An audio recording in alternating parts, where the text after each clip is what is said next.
Hey guys, what's up? Pasay Baller here. We are now on this first game for this November 26, 2022 NBA Game Day. I apologize if these predictions and videos are a bit late.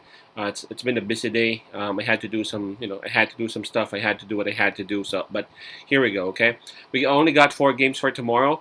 The first game that we will be talking about will be this one. This is between Dallas Mavericks. They have a record of 9 wins and 8 losses, going up against Toronto Raptors, the home team, with a record of 9 wins and 9.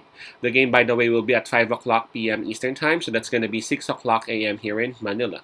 I'm just inviting everyone who have not subscribed yet to our YouTube account or YouTube channel, Pasay Baller. Please click on the subscribe button below. At the same time, hit on that bell logo. That way, automatically, you guys will be receiving notifications whenever new videos are uploaded. All right, so let's take a look at the standings and the rankings of both teams first before we proceed. Starting with Toronto Raptors, they are ranked number 8 in the Eastern Conference with a record of 9 wins and 9 losses.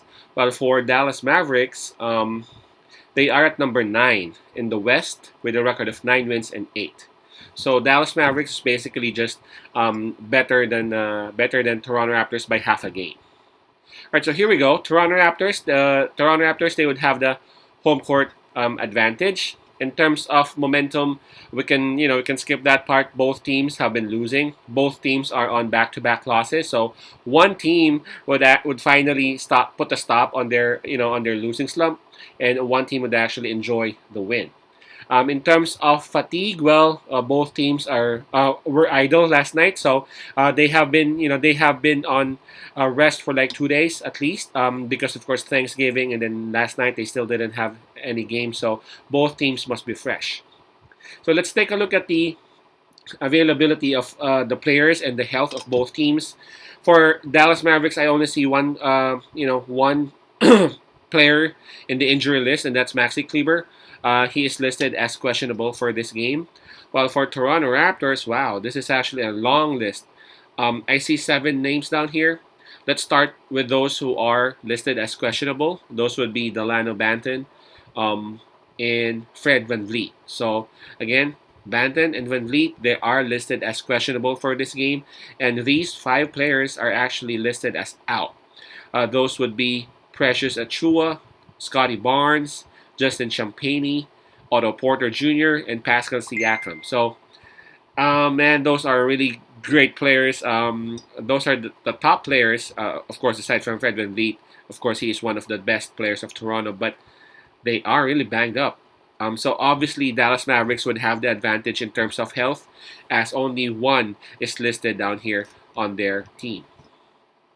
I haven't mentioned the spread. It's minus 3.5, and of course, that's given towards Dallas Mavericks. I'm gonna make this one short.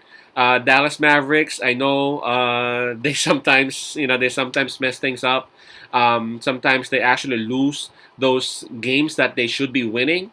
For example, they lost that game against Denver Nuggets when Denver Nuggets didn't have their core or their starters. But I think this time, Dallas Mavericks would actually win. Luka will be playing, and they would want to put a stop, of course, on the losing streak that they have. And this is their perfect opportunity. The spread minus 3.5, that should be easy for them to cover. Of course, in the beginning, Toronto Raptors would really, would really put their best on it.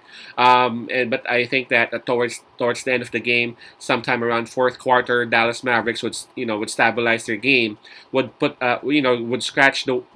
grab the win, and put the cover on minus 3.5. So my pick would be Dallas Mavericks minus 3.5.